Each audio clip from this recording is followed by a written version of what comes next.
ఇలా ఉండే పాప ఇప్పుడు పరిస్థితి ఈ రకంగా ఉంది. అసలు ఈ తల్లిదండ్రులకి నా దగ్గరకు వచ్చి మాకు అన్యాయం జరుగుతుందని చెప్పుకునే పరిస్థితులు ఎందుకు వస్తున్నాయి? అసలు ఈ పాటికి కూటమి ప్రభుత్వము నైతిక బాధ్యత వహించి అసలు హెల్త్ మినిస్టర్ ఇప్పుడు దాకా రాలా, ఆ కుటుంబాలతో మాట్లాడలా. ఈ పాప రుహానియా మరి మృత్యువుతో పోరాటం చేస్తా ఉంది గత 4 నెలల నుంచి. 5వ నెలలో జాయిన్ అయితే ఇప్పుడు 9 నెలలు వచ్చింది. బరువు 7 కేజీలు బరువు ఉంటే 4 కేజీలు బరువు దిగిపోయింది. ఎవరు గ్యారంటీ ఇస్తారు?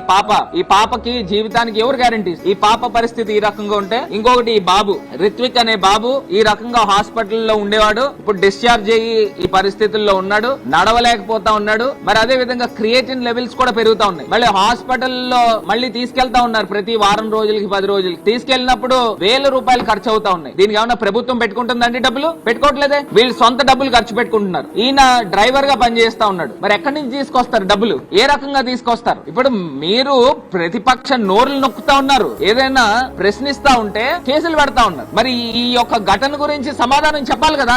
ఈ ఘటన గురించి ఎందుకు సమాధానం చెప్పట్లేదని అడుగుతున్నా. అసలు కల్తీ పాలు ఘటన జరిగి చనిపోవడం ఏంటి? కల్తీ పాలు తాగి పాపం పాలు తాగి మృత్యువుతో పోరాటం చేయడం ఏంటి? చిన్నారులు, ఈ ప్రభుత్వానికి అసలు మానవత్వం ఉందా? కనీసం సిగ్గుందా?